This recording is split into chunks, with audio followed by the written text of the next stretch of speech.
Soal nomor 1, khusus dalam tindak pidana penyelundupan yang berhak melakukan penyidikan adalah A. Polisi Kehutanan, B. Pegawai Bea dan Cukai, C. Satpol PP, D. Polisi Perairan. Jawabannya adalah B. Di Indonesia, ada sejumlah pegawai negeri sipil yang diberi kewenangan untuk melakukan penyidikan.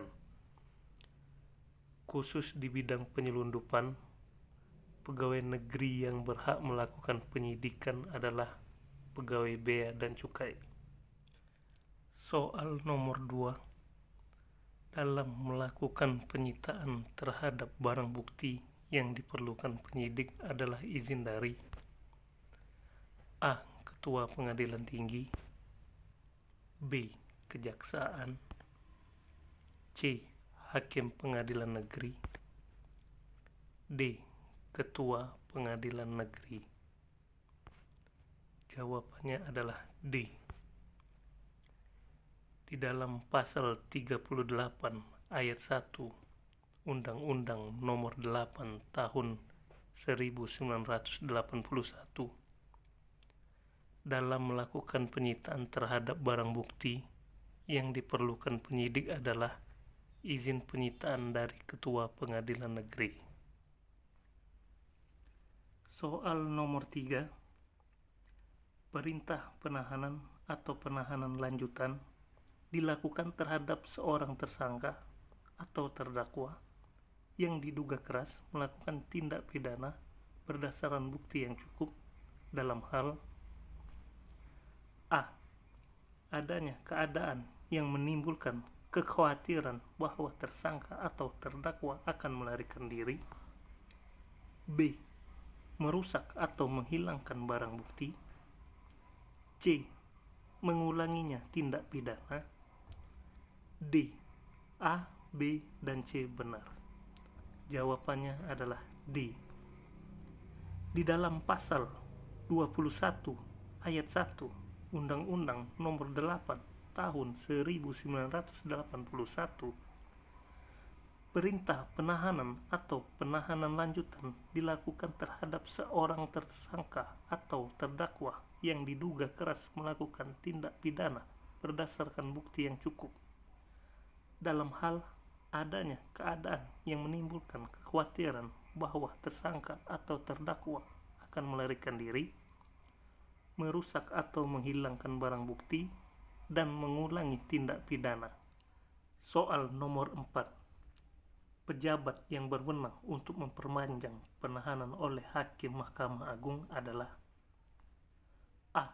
Jaksa Agung, B. Ketua Mahkamah Agung, C. Ketua Komisi Yudisial, D. Kapolri. Jawabannya adalah B. Ketua Mahkamah Agung. Di dalam pasal 28 ayat 2 Undang-Undang Nomor 8 Tahun 1981,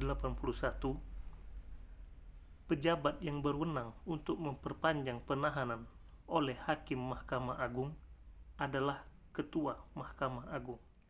Soal nomor 5, dalam hal seorang disangka melakukan suatu tindak pidana sebelum dimulainya pemeriksaan oleh penyidik, penyidik berkewajiban untuk A. Memberitahukan hak terdakwa untuk mendapatkan bantuan hukum atau bahwa ia dalam perkaranya itu wajib didampingi oleh penasihat hukum. B. Tidak perlu menanyakan apa hendak didampingi oleh advokat atau tidak. C. Terserah kepada diskresi polisi. D. Diam. Jawabannya adalah A. Di dalam pasal 54 dan pasal 114 Undang-Undang Nomor 8 Tahun 1981,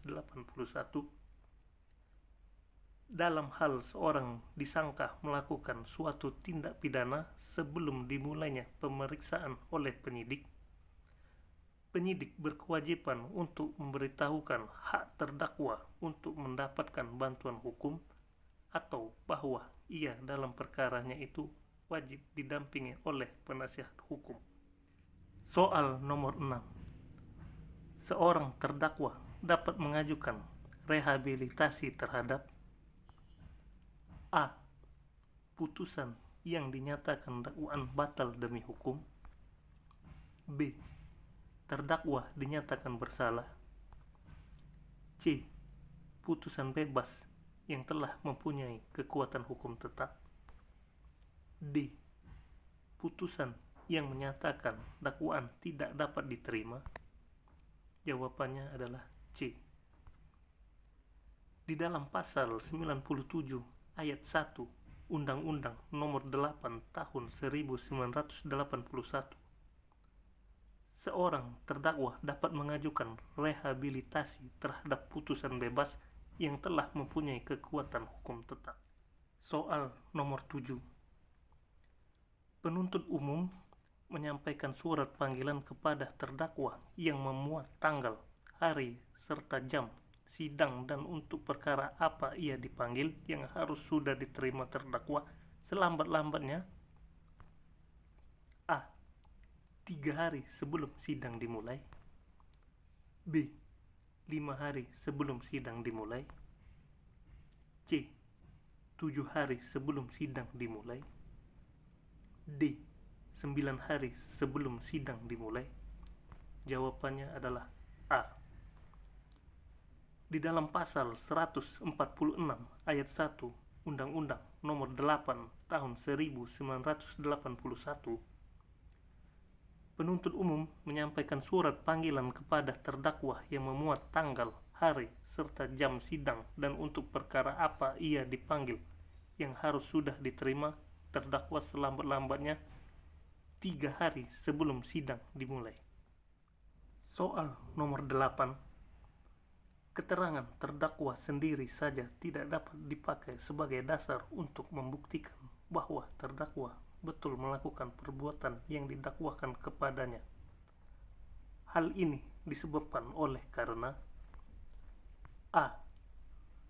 Untuk membuktikan dakwaan jaksa paling tidak harus ada 2 alat bukti ditambah dengan keyakinan hakim. B.